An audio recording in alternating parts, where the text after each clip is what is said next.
Olá a todos, boa tarde pessoal, meu nome é Cláudia Pita, sou sócia fundadora da Evolure Consultoria e tenho o prazer de estar aqui hoje com a Laís da Signify e a Ana Cristina do Grupo Baumgart para a gente ter essa conversa aqui nesse painel com o título bacana de Além do Compliance, né?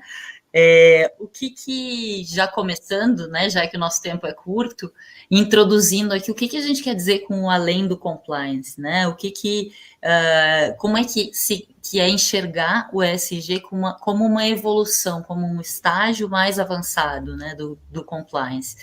Se a gente pensar não muito tempo atrás, né, foi ali em torno de 2013, 2014, que a gente começou a falar de programas de compliance ou programas de integridade no Brasil de uma forma mais disseminada, né? Antes disso era muito restrito a alguns segmentos ou a empresas multinacionais que já conheciam essa realidade. E o compliance todo, né, a ideia de você ter processos, controles, regras, códigos, né, mecanismos para evitar desvios, evitar, prevenir, identificar e punir desvios de conduta, ela é toda centrada no objetivo de cumprir a lei, né, evitar multas, evitar outros tipos de condenação, de penalidades. Então, uma ideia de conformidade, aliás, a tradução de compliance é essa, né? Conformidade. Se a gente olhar como as empresas, pelo menos as mais maduras, né, foram evoluindo, foi na direção de pensar além da conformidade, do cumprir a lei, na ética, né, no fazer a coisa certa. E aí que a gente começou a falar de integridade, né? Ética é o que a gente chama de integridade. Então, onde não tem lei que obrigue a empresa a adotar algumas práticas ou tomar algumas atitudes, as empresas começaram a olhar, mas ainda com um foco mais interno. Por exemplo, aí que começaram as conversas mais sérias, né, sobre diversidade, sobre não discriminação, sobre mais profundas sobre respeito, e incipiente alguns temas ambientais dentro dessa agenda, né, respeito às comunidades e tal, que era esse cuidado inicial aí com alguns stakeholders, esses mais próximos. E aí, de uns 2, 3 anos para cá, e claro que essa história é muito simplificada, né? A história da sustentabilidade volta muito mais para trás no tempo, mas só para fazer esse caminho aí do compliance para o ESG, eu gosto de dizer que foi uma terceira onda, muito mais recente, que eu chamo de ética estendida a outros stakeholders, ao meio ambiente e à sociedade em geral, né? Essa era aí que talvez um dos marcos importantes tenha sido o Fórum Econômico Mundial de 2020, que consagrou aí a expressão capitalismo de stakeholders, né? E falou da geração de valor compartilhado, que o objetivo da empresa não era mais, não deve mais ser só gerar o retorno econômico para os seus acionistas, mas também compartilhar esse valor gerado com todos os stakeholders e com a sociedade de uma forma geral. E aí a gente entrou nesse estágio aí muito mais complexo, né? Mais sofisticado, do papel da empresa. Né, o que a empresa, não só em relação àqueles stakeholders que já eram vistos antes, colaboradores, as comunidades locais mais próximas, mas qual é o papel da empresa no avanço social, né?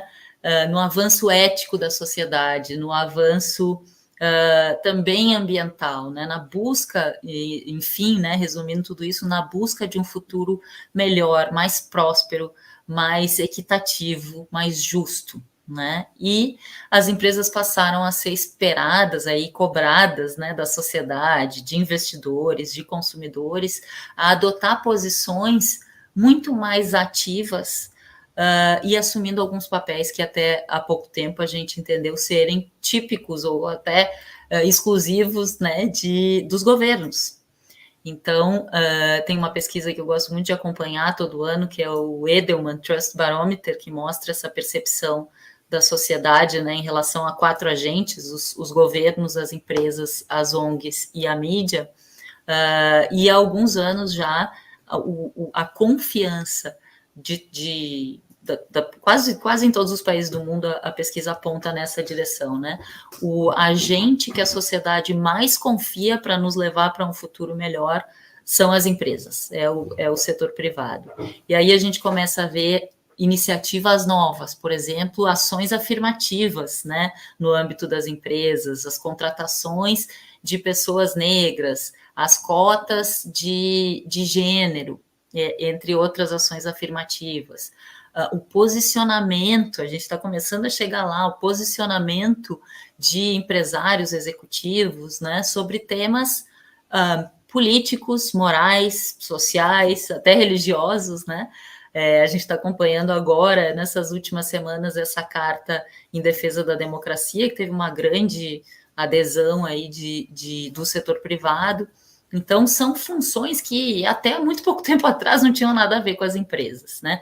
E essa é a evolução, e aí, onde a gente passou em poucos anos aí, talvez aqui no Brasil, mais ou menos 10 anos ou até menos, de aprender a criar e implantar mecanismos para cumprir a legislação, agora, em tão pouco tempo, a gente já está nessa complexidade toda que é esse novo papel das empresas no capitalismo de stakeholders.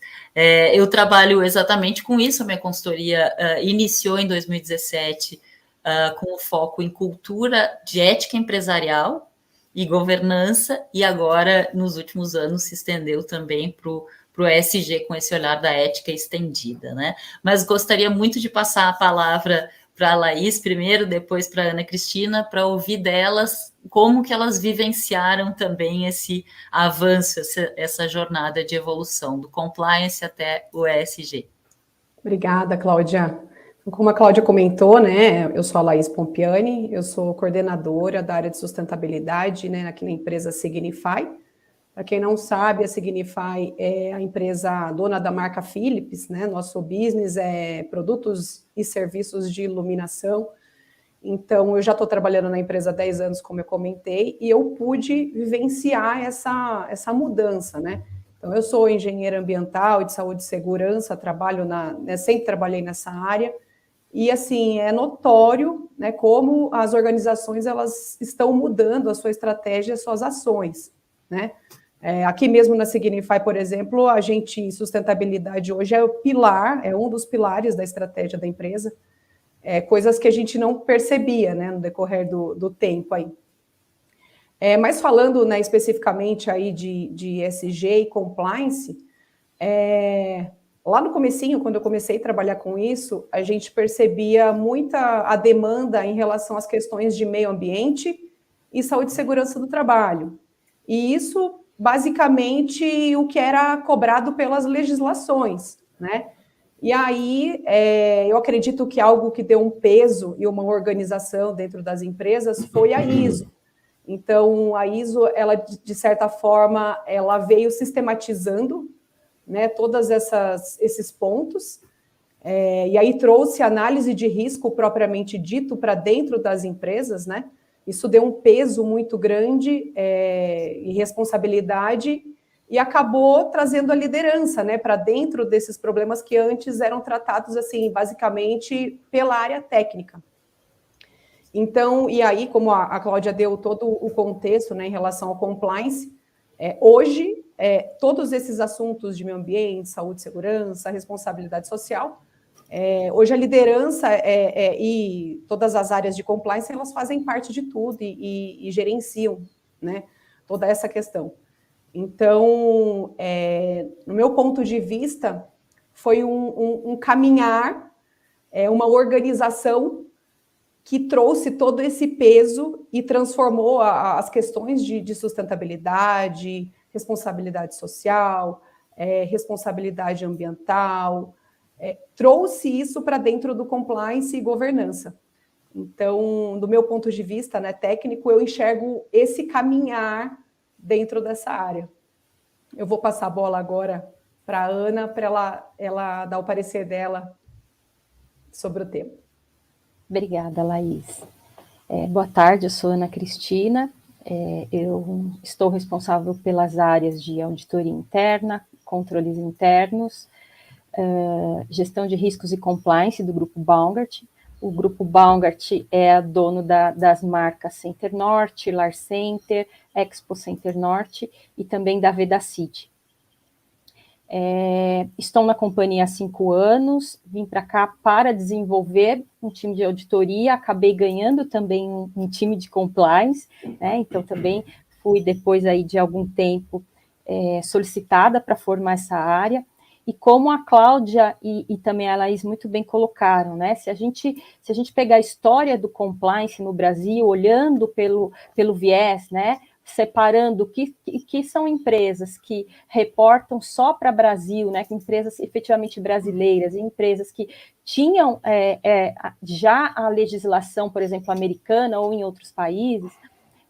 Essas empresas já tinham, em 2013, quando chegou a legislação no Brasil, um compliance muito bem desenvolvido, né? Mas se nós pegássemos só as empresas brasileiras, ali no momento do start, onde chegou, né, onde foi a legislação brasileira, passou a exigir também que as áreas tivessem um programa de integridade, nós víamos empresas ainda muito com suas áreas muito pequenas, ou muito dando início, ou nem sequer tinha área de compliance dentro das empresas. Agora, quando nós olhamos agora, né, quase 10 anos depois da legislação, nós já vemos que as empresas estão com compliance mais robustos, né?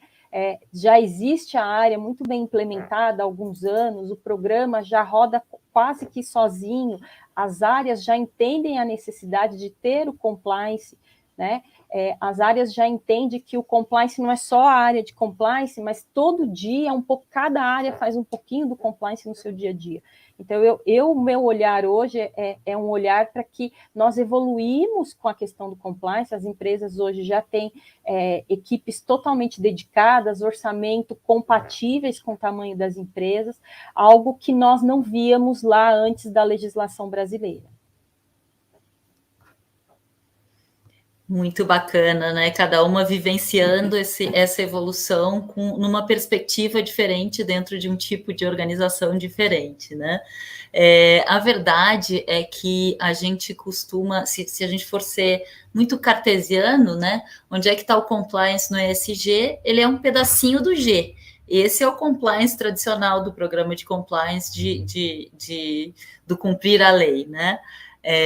Mas essa visão ampliada, né, de uma cultura onde já é automático, já é inerente à cultura fazer, né, observar as leis, cumprir e ir até além disso, né, nesse caminho de evolução, a gente chega nesse ponto de que ter esse olhar, né, que a Ana falou agora, esse olhar disseminado na organização, leva a dois caminhos aí, que é o que a gente vai abordar agora, que é o subtítulo do nosso painel, de mitigação de riscos, né, prevenção de riscos e identificação ou geração de oportunidade, né, porque quando você começa a olhar para a sustentabilidade, para a ética como direcionadores da estratégia do negócio, né, que é onde a gente busca chegar, claro que isso é um estágio bastante maduro, evoluído, mas é onde a gente mira, né?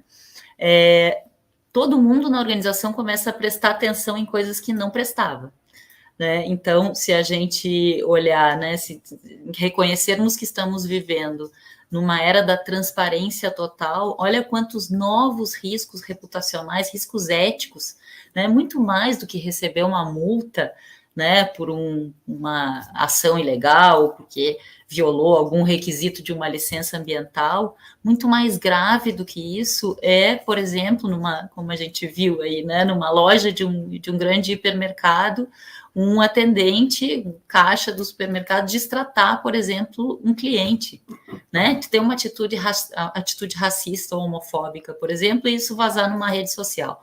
Isso é muito, pode ser, né, muito mais danoso para a empresa em termos reputacionais e também com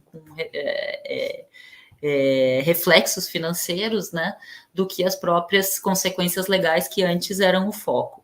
Então, você tem um espectro enorme de novos riscos reputacionais, né, que requerem a formação de uma cultura forte, não tem mais espaço para as empresas parecerem aquilo que não são, né, essa época aí da propaganda e publicidade, né, de quando eu comecei a minha carreira, se foi, as empresas não têm mais o controle sobre a narrativa a respeito delas mesmas, né, não adianta querer contar uma história que não reflita com a realidade, porque a realidade, mais cedo ou mais tarde, vai aparecer. E, por outro lado, uma série de riscos sociopolíticos, ambientais, né, mudanças climáticas, outros riscos que têm a ver com a sustentabilidade do planeta, seja social, seja ambiental, que a gente também, antes que as empresas não olhavam, mas tem que ver com a longevidade das empresas, com um olhar para o longo prazo. Então, tem todo esse lado de riscos, e tem um lado novo, que talvez seja o mais interessante do ESG, né, que são as oportunidades de novos negócios, de abrir um mercado onde não existia, porque era um segmento da população que era excluído, por exemplo, do acesso digital, né, não tinham acesso aos equipamentos que a gente tem para acessar a internet e tal, e a empresa consegue, sei lá, fazer um equipamento mais acessível, mais barato, e inclui, então, uma população que antes não tinha esse acesso, né? Um outro exemplo que eu gosto de dar é um investimento de um fundo que eu acompanho de perto as atividades, que é um fundo que tem esse olhar de impacto, educação técnica no Brasil, né? Um gargalo enorme aí de que as pessoas concluem o ensino, a educação básica, ou vão para uma faculdade com todas as dificuldades de entrar numa faculdade, ou não fazem nada, né?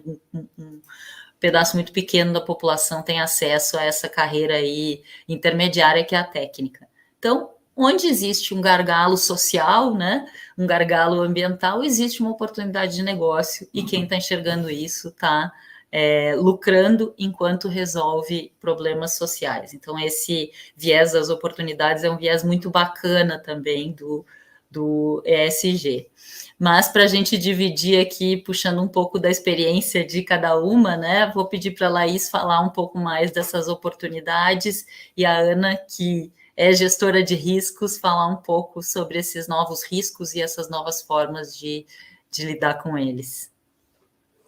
E, Cláudia, é bem o que você falou mesmo, assim, hoje você vê uma mudança brusca dentro das empresas, né? Eu estou há 10 anos na mesma empresa, e dentro dessa mesma empresa eu posso falar que existem duas empresas diferentes, né, em relação às metas de sustentabilidade, por exemplo.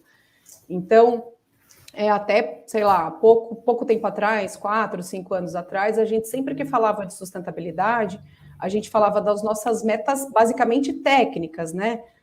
Sempre baseadas em licenciamento, resíduo, ou uso de recurso, né? Uso de energia, uso de água. E com o passar do tempo, isso mudou muito. Então, você vê muito, né, dentro das empresas, essa migração do lugar da sustentabilidade. Então, as empresas hoje, elas se interessam, né, com a interação, né? Como que a empresa interage com a sociedade?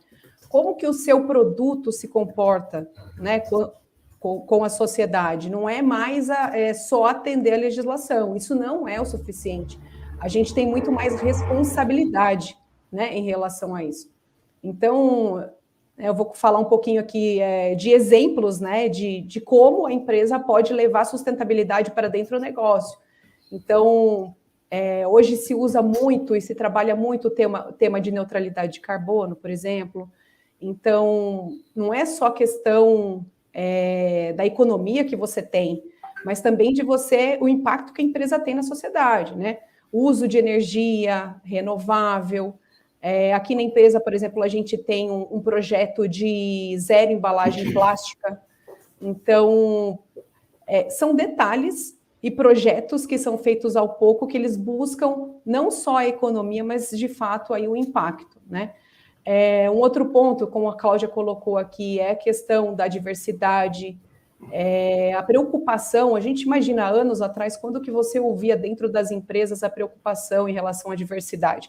Hoje, dentro da empresa que eu trabalho tem, mas conversando com outras pessoas, as empresas estão muito preocupadas com isso, em conscientizar, em explicar, em realmente trazer esse tema para dentro de casa, né? Um outro ponto também é a questão da liderança feminina. Hoje você vê muito isso dentro das empresas. Como você desenvolve a liderança feminina, o que você tem a questão do impacto disso dentro da vida dos funcionários, mas também toda uma questão social, né? Então, como a Cláudia falou, sustentabilidade ela deixou de ser só o nome bonito que as empresas usavam, né? Eu sou sustentável, a empresa é sustentável. Eu lembro há anos atrás que a gente participou de uma pesquisa que colocava o quanto a empresa aparecia, né, e quanto ela investia em sustentabilidade. Você tinha muitos casos de empresas que investiam bastante, mas que não apareciam. E também outras empresas que não investiam quase nada, mas faziam um trabalho legal aí de comunicação e estavam sempre na mídia, né? E aí, como a Cláudia colocou, hoje não acontece mais isso, porque hoje a gente tem muito acesso à informação e está tudo muito claro para as pessoas, né? E aí tem os relatórios de sustentabilidade também, que as empresas compartilham. Cada vez mais a gente tem clientes, consumidores conscientes, buscando alternativas, buscando soluções. A gente sempre usa muito a palavra sustentável, mas que de fato vai trazer algum benefício, que impactam menos, né? Então, essa cobrança tanto do governo como dos consumidores, eles trazem esse peso para dentro da empresa. Então, cada dia mais a gente consegue perceber essa mudança e como as empresas estão trazendo isso para dentro do negócio. Um outro exemplo é aqui dentro, né? Então, a gente trabalha com produtos de iluminação. E a gente explora muito produtos de iluminação que vão impactar positivamente na vida das pessoas. Então, a gente tem projetos de produtos que melhoram a qualidade, a qualidade e bem-estar das pessoas, ou também a disponibilidade de produtos específicos para disponibilidade de hortifrutis, comida. Então, são exemplos de como isso passa a ser simplesmente um atendimento à legislação com um impacto maior aí no negócio e também na vida, né, das pessoas. E, Cláudia, Ana, eu vou passar para você falar um pouquinho sobre riscos, né, gestão de riscos. Exato. Obrigada, Laís. Eu também vejo essa questão, né, as empresas hoje, né, estão muito mais responsáveis. Se a gente pegar a mesma matriz de risco de uma empresa, né, alguns anos atrás, a gente não precisa ir esses muitos anos, né, mas se a gente falar de 3, 4 anos atrás, ainda quando não se falava tanto de ESG, como a Laís colocou, falava-se muito na sustentabilidade, né, nas ações de sustentabilidade. Por mais que se tinha o tripé, mas a gente sabe que alguma coisa ali às vezes ainda ficava pendente, nós vamos ver muitos riscos voltados aí para a parte financeira, né? E as mesmas matrizes das mesmas empresas hoje, a gente vê uma questão de uma responsabilidade social, né? Então, que ações sociais, que riscos, que danos que a gente pode causar para o meio ambiente, para o planeta, né? Da ação que eu tenho, da pegada que eu deixo, né, no meio ambiente. Então, hoje, nós já enxergamos dentro da gestão de riscos essa questão muito forte do olhar na empresa para a questão social. Então, olhando também para quais as ações que essa empresa, né, precisa ter um olhar com carinho, olhando também muito forte para a parte de meio ambiente, né, como a Laís falou, essa questão de utilização de água, né, de recursos hídricos no dia a dia, para manipulação de alguns produtos, algumas indústrias que utilizam muito a água no seu processo produtivo, hoje já é uma preocupação, já está mapeado dentro dos riscos de diversas empresas. A parte também de utilizar uma energia não tão limpa, então a gente sabe, né, Vedacity, eu posso falar isso para vocês, já está construindo, né, já está trabalhando para uma planta muito mais limpa, né, trazendo um produto que cause menos dano também para o meio ambiente, então também é uma ação social. O Grupo Baumgart trabalha também fortemente com as 3 siglas ali, trazendo a importância, olhando para o social, olhando para o meio ambiente, né? E o lado da governança corporativa também, né? Que é essa questão do compliance que falamos, é a questão da gente ter os nossos processos muito bem estabelecidos, auditados, né? Também é um olhar importante que hoje reflete dentro da matriz de risco de quase que todas as empresas hoje que têm essa área estabelecida. Ana, eu tenho dito o seguinte, né, que a governança do ESG, esse G do ESG, ele não é simplesmente a governança tradicional ou convencional, né? Ele é também um outro estágio de governança. Porque, por exemplo, né, uma ferramenta importante da governança é a matriz de riscos. Ela já estava lá atrás, né? Para a companhia aberta, ela já está lá tá no exigência do novo mercado, está lá no Código Brasileiro das Companhias Abertas, né, das melhores práticas, mas isso tudo, todos esses códigos que a gente tem, né, até agora é o que eu chamo da governança convencional, tradicional, que é importantíssima, né, ter um conselho com o nível de independência mínimo, né, necessário, avaliar esse conselho, todos aqueles, os comitês, todos aqueles elementos da governança convencional. Mas quando você olha para o G nesse contexto do ESG, eu costumo chamar, e roubei essa terminologia de alguns materiais da ONU mesmo, de 2 estágios além da governança convencional. A governança sustentável, né, que é a que incorpora os aspectos E e S no processo de tomada de decisão, onde o conselho está envolvido com a estratégia ESG, acompanha esses riscos também, esses riscos novos aí, né, sociais, reputacionais, ambientais, e designa, né, seja um comitê, seja um cargo, né, de diretoria pesado para olhar para isso, enfim, prepara a companhia para lidar com esses temas do E e do S.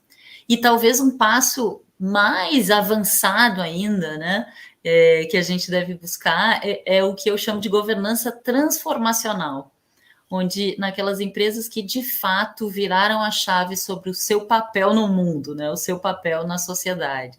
E aí, quando você olha uma Patagônia, por exemplo, que começou com isso, aliás, muito antes do ESG, né, e que coloca um anúncio nas revistas de moda dizendo assim, não compre esta jaqueta, e está dizendo não ao consumismo. Eu faço uma jaqueta que é para durar 30 anos.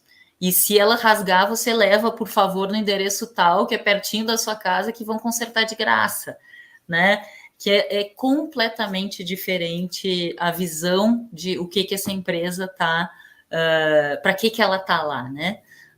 O que acontece com isso? Então ela vende menos porque os produtos duram mais. Não, ela vende mais porque as pessoas confiam, querem aquele produto, porque as pessoas cada vez mais, o consumidor está engajado com a proteção ambiental e com as outras questões sociais também, né? Ao invés de comprar jaqueta feita com mão de obra escrava e poluindo o meio ambiente, com tecidos que acabam espalhando microplásticos pelo meio ambiente, a gente prefere comprar a jaqueta que vai durar mais e que não vai poluir, que não usou mão de obra escrava, né? Então tem o próprio G, ele evoluiu no tempo, é outro G, não é só a governança convencional, são novos processos de tomada de decisão, novas responsabilidades das empresas. E quando a gente fala aqui, imagino que uma boa parte do nosso público aqui no fórum seja de líderes, né, e de profissionais das áreas de pessoas, a gente está falando de novos líderes, né, é um novo mindset mesmo. E é possível aprender isso, né? Assim como a gente vai aprendendo a lidar e tentar superar os nossos vieses inconscientes, né? Os nossos preconceitos, os nossos pontos cegos, a gente pode aprender a operar, a liderar, não só pensando nos resultados financeiros de curto prazo, mas pensando, sim, em todos os stakeholders. Eu acho que a gente tem uns minutinhos e eu gostaria de passar a palavra de vocês para ouvir exatamente isso, né? O que vocês têm percebido das lideranças, se vocês têm algum exemplo inspirador, alguma coisa que tenha chamado a atenção de vocês nessa jornada. Eu acho que me veio aqui na cabeça agora, né, você falando, Cláudia, aqui dentro, né, eu trabalho numa empresa que é multinacional, que tem um programa de sustentabilidade há muito tempo, rodando, funcionando, e metas bem agressivas. Então, assim, a gente já faz aquele diferente de não estar mais só seguindo as leis, né, mas fazendo de fato algo. Mas a gente tem a possibilidade aqui de conviver com outras empresas. A gente tem alguns projetos piloto de desenvolvimento de fornecedores, de desenvolvimento de clientes, e aí a gente consegue trocar bastante figurinha com outras empresas, né? E isso que a gente está conversando aqui é engraçado, porque a gente vê muitas empresas com realidades completamente diferentes ainda, né? A nossa realidade aqui no Brasil, a gente tem empresas pequenas, né, como vocês comentaram, empresas brasileiras, pequenas, que eles estão se organizando, coisas que a gente não via há algum tempo atrás, formando comitês de sustentabilidade. Alguns dias atrás eu fui visitar um cliente nosso, e aí eles mostraram lá o comitê que eles estão formando. É uma empresa pequena, então não tem um profissional específico lá que vai fazer, você cuida de licenciamento ambiental. Não, eles formaram comitês com pessoas de diversas áreas diferentes, com metas bem interessantes, assim, e já dentro desse comitê, além da questão, né, de compliance, de licenciamento, uso de recurso, também já com metas de desenvolvimento sustentável do negócio. Então, eu acho muito legal, eu acho o que você colocou agora, assim, dá uma esperança no nosso coração de ver essa movimentação. A gente, aqui na empresa, a gente tem alguns anos, sei lá, uns 5 anos, não mais, acho que uns 8 anos, quando surgiu a tecnologia LED. E naquele momento, quando começaram os primeiros produtos, a mídia fazia muito questionamento para a liderança. Mas vocês vão sair de um produto que tem 1.000 horas para um produto de duração de 10.000 horas, né? Como que o negócio vai sobreviver, né? E sobrevive, porque o negócio ele muda, né? Os consumidores mudam. Então, hoje, antes você só vendia o produto commodity, hoje você traz uma solução para o cliente, você mostra para ele que ele vai ter economia, o payback que ele vai ter, o quanto tempo ele vai pagar o investimento dele. Então, assim, nesse ponto eu acho bem bacana você sentir na pele a sustentabilidade na veia do negócio acontecendo ali no dia a dia, né? E isso, quando as empresas, no meu ponto de vista, quando as empresas elas entendem isso, a área de sustentabilidade ela deixa de ser aquela área técnica, né? Não salve as baleias, vamos abraçar a árvore. Não, faz parte do negócio, né? O seu negócio ele pode ser sustentável, e é aquele ganha-ganha, ganha do negócio, é o ganha da sociedade. Então, esse movimento é muito legal, muito bonito de se ver realmente. Por isso que eu gosto de falar em transformacional, né? Porque são as empresas transformando o mercado e transformando o mundo, né? As empresas Exatamente. Que realmente saem na frente nisso. Eu estou vendo que a gente está aqui estourada no tempo. Se você quiser um minutinho, Ana, fazer uma última colocação. Tá bom, acho que como você mencionou, nós estamos falando para líderes, né? E é o papel do líder, né, fomentar isso nas equipes, né? Eu vejo muito isso, a questão que nós falamos hoje, a questão de construir o compliance, né? De construir matrizes que tenham ali, né, riscos voltados para questões ambientais, sociais e também de governança. Então, é nosso papel como líder fomentar isso também dentro da empresa, estimular as nossas equipes, né, a até pensar um pouco fora da caixa. Será que isso que eu estou fazendo traz algum risco para a empresa, né? Pode dar um dano na marca, que é uma coisa que a gente fomenta também bastante, né, dentro do grupo, e a gente tem visto muitas áreas pensando fora da caixa, sabe, a área operacional muito engajada, olhando para a questão social, o que estamos fazendo, aonde o nosso produto pode ir, né, o que o nosso cliente pode fazer se tiver uma sobra desse produto, aonde ele pode descartar. Então, acho que isso é nosso papel de líder, fomentar isso dentro das equipes. Acho que essa é a mensagem que eu queria deixar aqui nesse fórum, né, para que a gente fomente isso, fomente o ESG e fomente essa questão do compliance também. Muito obrigada. Excelente, isso é muito bom. Acho que com a limitação do tempo que a gente tinha, conseguimos cobrir aqui vários temas, né? Um conteúdo muito rico, muito denso. Agradeço a vocês duas, um prazer dividir esse painel com vocês. Encerraria aqui também reforçando essa mensagem de engajamento. Acho que a gente precisa derrubar um pouco um tabu de que ESG é uma coisa extremamente complexa só para empresas muito grandes, né, e de custo muito alto. Não é assim, tem uma boa parte dessa agenda que tem muito mais a ver com propósito, né, com comportamentos, com atitudes e mudar mindset do que grandes investimentos, né? Claro que também tem uma parte que requer investimentos, né, que trarão retornos, mas talvez não no curto prazo. Então, também reforço aí o meu entusiasmo com esse momento e o convite aí que as meninas já fizeram de todo mundo se engajar. E aí, para fechar, agradecendo a todos que assistiram, também deixo o convite para que entrem aqui no íconezinho que está aqui do Instituto Hope, para fazer a sua doação, adote um leito, né? O Instituto Hope é uma instituição filantrópica com o objetivo de dar suporte às crianças com câncer e transplantadas. Então, estamos aqui falando de ESG, nada melhor do que entrar nesse QR Code aí e fazer também a sua parte. Muito obrigada a todos e até a próxima vez.